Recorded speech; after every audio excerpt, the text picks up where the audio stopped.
This is episode 31 of the Feed Your Soul with Kim podcast. Today we're talking about holiday blues. We'll look at how they're different than just holiday stress. Just because you're supposed to be happy over the holidays doesn't mean you always feel that way. And there are things you can do to move through the holiday season, even when you're feeling blue.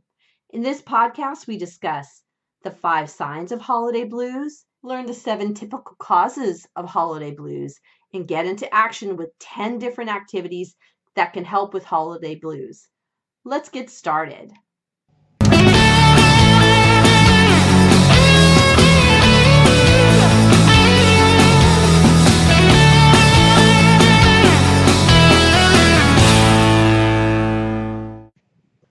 This is the Feed Your Soul with Kim podcast, and I'm Kim McLaughlin, your host. I'm a licensed psychotherapist, inspirational coach, speaker, and best-selling author. I help people feed their soul by putting food in its proper place as nourishment and help them develop more functional skills to deal with their lives. Today, we're talking about the holidays. It's still that time of year when the holidays are going on. And I wanted to go in a little deeper. We've been talking a lot about holiday stress and how that can manifest in overeating. And today I want to take it more to the emotional side, because even though we think it's supposed to be this really wonderful, happy time of the year, we're supposed to be full of peace, joy, love, parties, and family gathering. Truthfully, that's just not always the case for many people. The time of year that we're going through right now and the December time period can really bring out feelings of sadness, loneliness, and anxiety, which is well beyond the idea of stress, which we've been talking about in other podcasts. I just thought this was a great time of year to talk about emotions and how those show up over a holiday time period. And I talk a lot about emotions in my book, Feed Your Soul, Nourish Your Life, the 6-step system to peace with food. And looking at emotions and those feelings is one of the 6 core components to feed your soul. So today I want to go more into how those emotions show up in holidays and what you can do about it. I want to first talk about what is holiday blues. What does that look like? Because we might not have the same idea of it. And I just want to make sure we're kind of on the same page when we look at what holiday blues is. It's really a time when you feel more sad, more lonely, more bored, at loss with your life and at loss with what's going on around you. And it's also a time of depression. And when I'm talking about holiday blues, it can be when you have some kind of mental health issue and the holidays make it even worse. So let's say you have depression, bipolar illness, anxiety. It could show up as even more symptoms over this holiday time. And that would mean to me, if you're having more symptoms and you already have a mental health diagnosis, is really check in with your psychotherapist or psychiatrist or somebody in a profession that could help you deal with those mental health issues. And I want to make it clear that really all of us can suffer from holiday blues, whether we have any pre-existing mental health issues or not, because there's a lot of expectation that comes on over this holiday period, and that really kind of increases feelings when we don't know what to do. So what we talked about is what they are, and let's now talk about what causes them, what leads us into feeling those holiday blues. And there's a lot of different reasons. And I want you to recognize whether any of these fit for you. Do you have any kind of stress going on in your life? Are there more expectations of you and what you need to do over this time period? Is there a sense of fatigue, a sense of being really tired when we're going into the winter time, which is also this December time period is winter? The feeling of feeling fatigued and feeling tired can really show up. And it might end up that feeling of fatigue then shows up in holiday blues, where you might not want to be a part of holiday opportunities or experiences because you're just tired. Another reason for holiday blues is unrealistic expectations. Are you expecting too much of yourself or expecting actually too much of other people and what you or they can do over this holiday? And I find a lot of times there's this unrealistic expectation that sets us up to want to have life look a certain way or wanted a holiday to look a certain way. And it just isn't real and it doesn't, things just don't happen that way. And from having those unrealistic expectations, we then feel sad and upset and blue over the holidays because we can't meet those ideas. So think about that if that's happening for you in order to look at how you might release those expectations. Another cause of holiday blues is over commercialization. My goodness, there were holiday movies on for months before this time period. And this over commercialization of holidays makes it sound like everybody feels happy and is in a perfect relationship and has a lot of money and that everything is going wonderfully and they feel great. And that's just not so. There is this commercialization about how the holidays are supposed to look or what we're supposed to do. And we often buy into it because we're bombarded with all of these messages on the television, on the internet. Oh my gosh, in every store, people talk about it. And it becomes really tough to move out of that commercialization and into the idea of what do I really want and what really works for me over this holiday time period. Another piece of holiday blues can come from financial stress. There can be expectations again with that commercialization that we buy things, that we have presents ready. I've heard stories of like that we're supposed to have an extra present at our house in case somebody shows up and we don't have a present for them. Well, that to me is crazy. One, I don't expect anybody to show up without me knowing about it. And if they do, if I don't have a present, I don't have a present. I've really let go of that idea that I have to be prepared for every moment and have a present for everybody at every moment. To me, that's unrealistic and that really puts stress on me. And it also puts stress on my pocketbook, so to speak. It makes it so I think I have to buy everybody something. And I've come to realize that I just don't have to buy everybody something.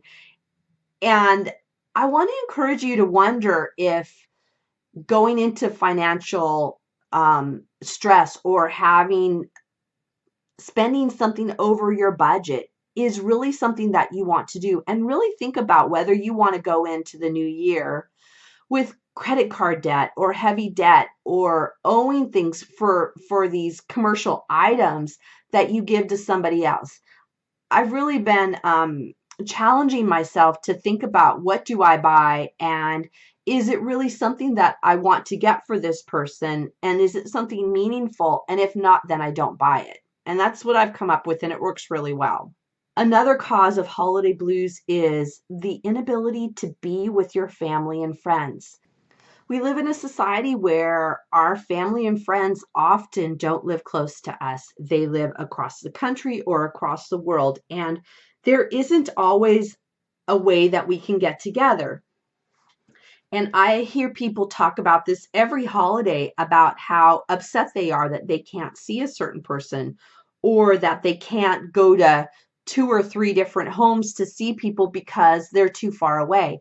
And it really can make us feel sad and upset and lonely because we can't meet all these needs of being in different places at once. And when we overthink it and overextend ourselves to try and be with all of these people, it ends up being really tough and can make us feel really sad. So just start noticing if you're having this sadness or loneliness come up, these holiday blues come up, because you can't see the people that you want to see.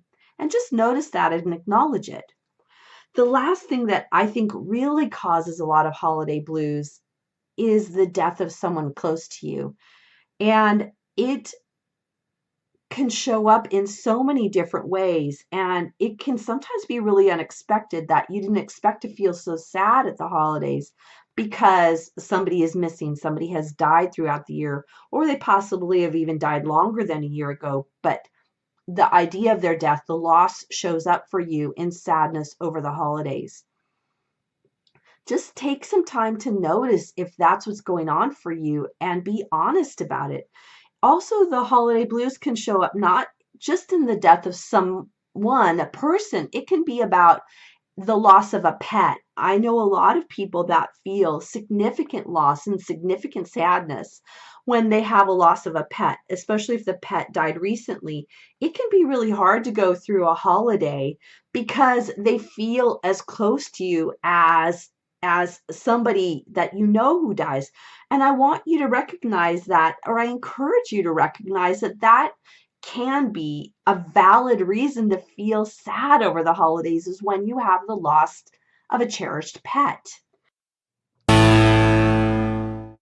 Hi everyone, this is Kim, and my book is out. Feed Your Soul, Nourish Your Life, a 6-step system to peace with food is live. I recommend you get it. It has all my 6 components of feeding your soul, as well as my own story. Pick it up now. You can find it on my website at feedyoursoulunlimited.com.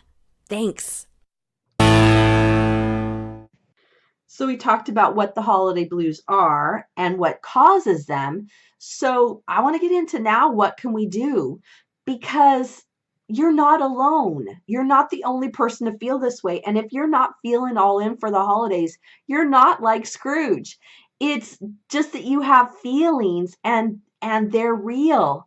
And it's common to have feelings over the holidays. And it's something that we don't often talk about. We don't talk about that we're feeling a sense of loss, or we're feeling tired, or we're overextended, or we're in financial pressure. We don't talk about that. And then we end up feeling sad over the holidays. So at least acknowledge that this is how you're feeling.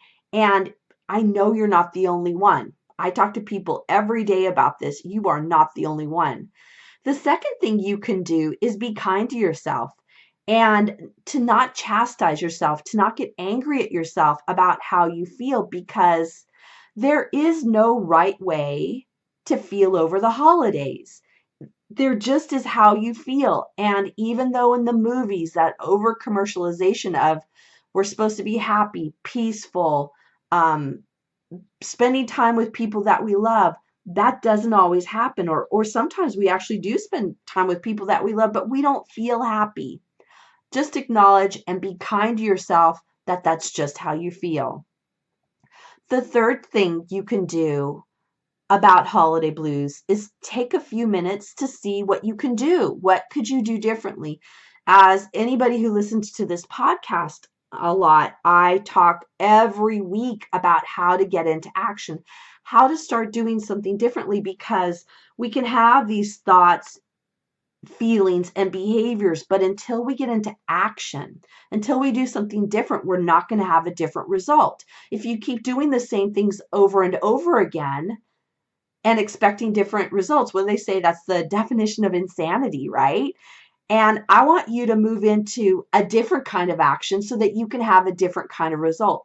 And even though we get into action, it doesn't mean that you're going to feel 100% happy and overjoyed and peaceful. But it could mean that you move into a little more sense of peace, a little more sense of joy, and feeling more connected to yourself with what's going on for you over this holiday season. So here's some ideas about what you can do. If you're feeling lonely because you don't have a significant other, or you don't have the family that lives close by, or actually you don't have a family that you really want to be involved in, the holidays can be really tough. And you might long to be with somebody in your family, but for whatever reason, it just doesn't work. And when we're feeling lonely, sometimes what we tend to do is we tend to isolate ourselves from other people. And that really can end up making you feel even worse. When you're feeling lonely and you isolate, that it can increase the loneliness. So some things you can do to get into action is actually to resist the temptation to be alone all the time. Even though you feel like you wouldn't be good company, nobody will want you around, or you're so sad that you might cry, I promise you there are people that would love to be around you and would love to help support you.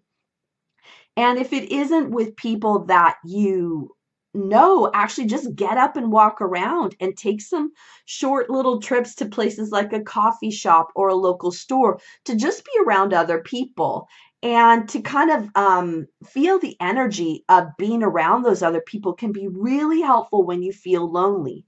The goal is just to be around people, not about having to have conversations or having to be in any type of particular community with them, but just to get out and to be around others.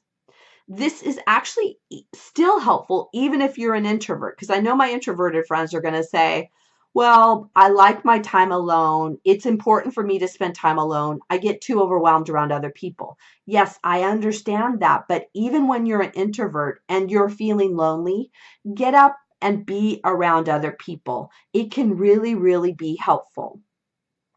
Another thing to do to be in action when you feel lonely is to find a new way to keep yourself occupied so you don't focus on the aloneness. Now, what is that? So finding a new way to feel occupied is doing things that are different.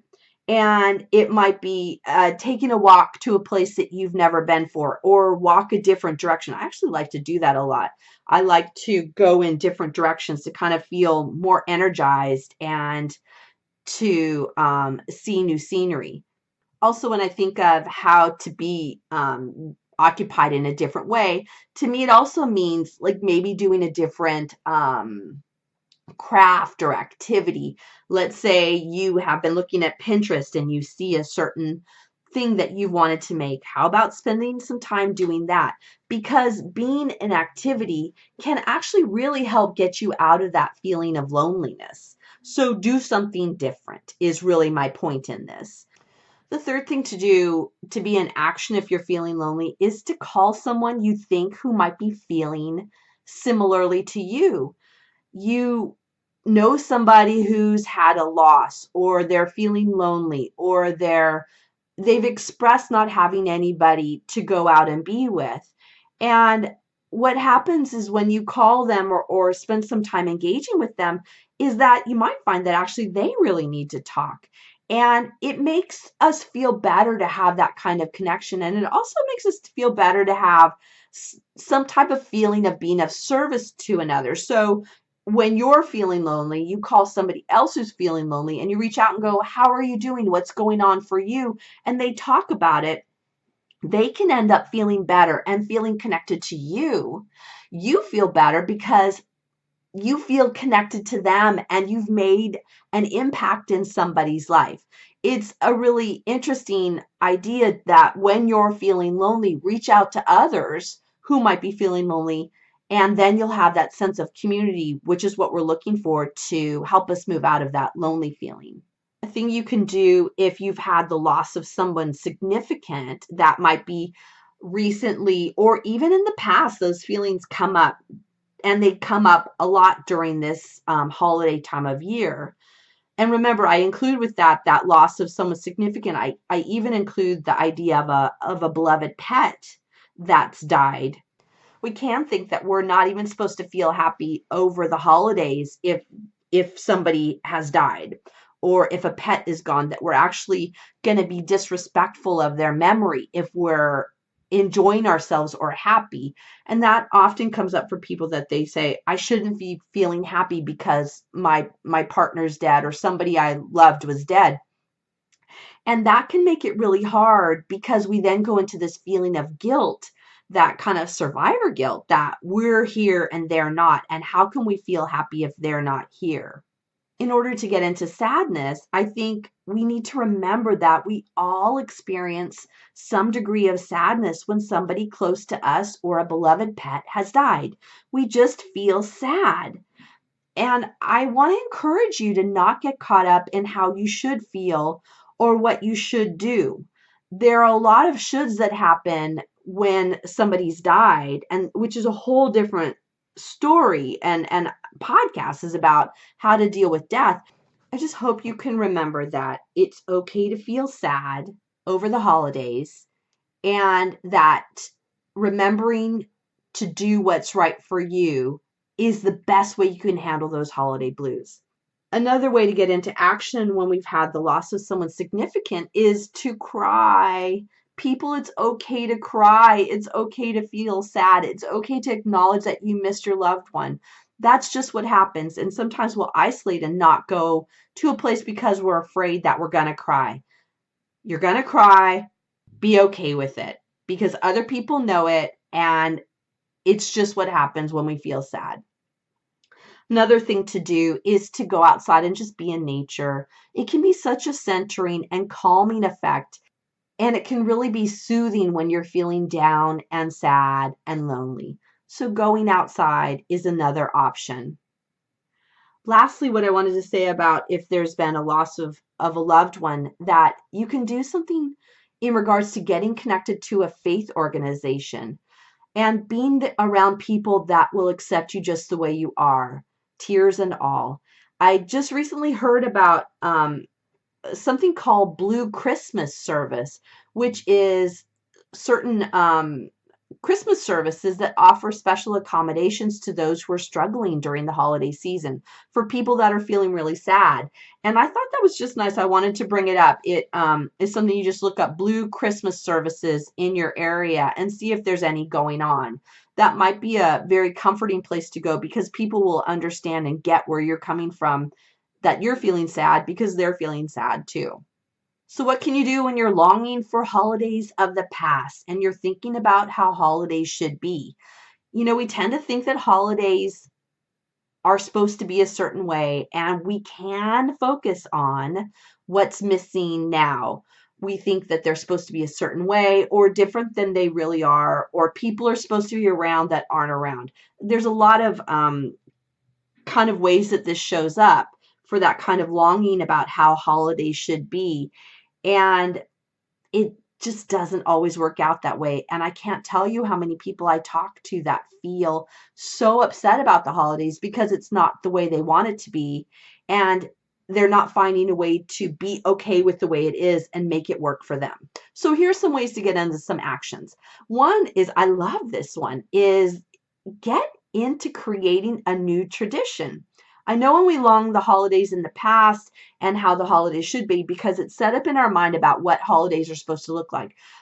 But if you created a new tradition, it's all new, it's all exciting, and it can be something that becomes the way you want it to be.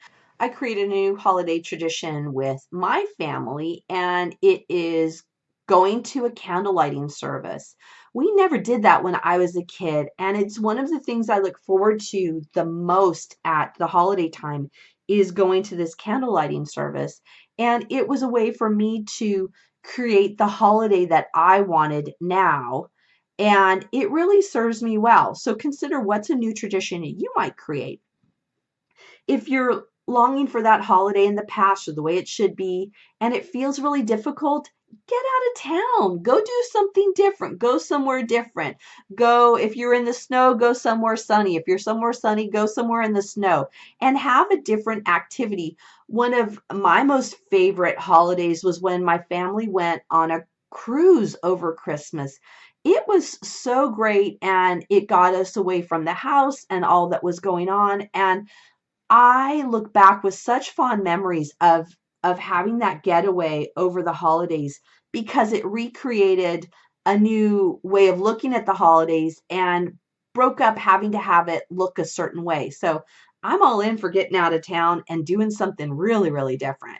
Another way to get into action around how the holidays should be is really checking on your spending, people, and looking at whether you're overspending. This is something that can create more holiday blues and actually holiday stress, is buying too many things, buying things for other people, buying things that you can't afford. And when January 1st comes, you end up feeling really upset with yourself, and actually worse when the credit card statement comes. And I don't want to set you up for that.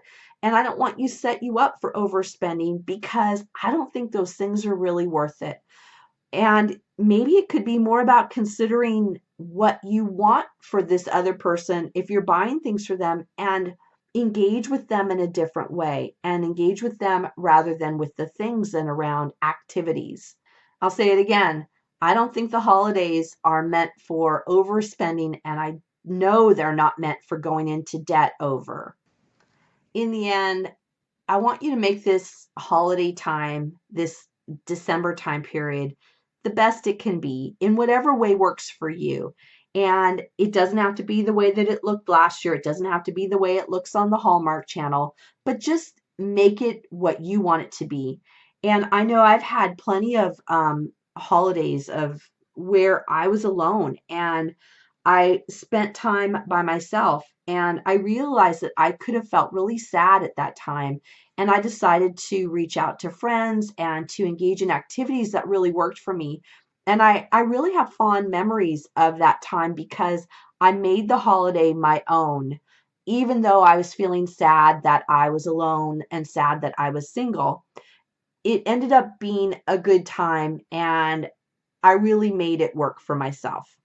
One last thing I want to talk about is that there's a difference between the holiday blues, which typically go away when the holidays end, and more severe depression, which lasts longer and interferes with your activities of daily living. If the holiday season is going on and you're severely depressed, seek out a mental health professional. If it's past January 1 and those holiday blues are still continuing, seek out a mental health professional. I think it is a gift you need to give yourself if you're feeling so depressed and so sad that you can't do your activities of daily living, which is like sleeping and eating and going out with people and going to work or going to school, or you're in bed, or you have a severe depressed mood, or you're thinking about wanting to hurt yourself. Please seek out a licensed psychotherapist. There are plenty of things that they can do to help you out, and I want to make sure that you get all the help that you need. There is a way to move through these holiday blues. It's just a time in the calendar that will move away, and then we're into the first of the year. I want you to know that I'm thinking about all of you, and that if you are having any of your holiday blues, please try the things that I've talked about, because I think they can be really helpful for you. And I will come back in another week and we'll talk more on the Feed Your Soul with Kim podcast. Thank you all for listening. Bye-bye. Thank you for joining us on the Feed Your Soul with Kim podcast. We come to you every Monday with fresh new ideas to help you end emotional eating and put food in its proper place as nourishment. Please be sure to subscribe to this podcast and review it and let us know what you think. Thank you for joining us.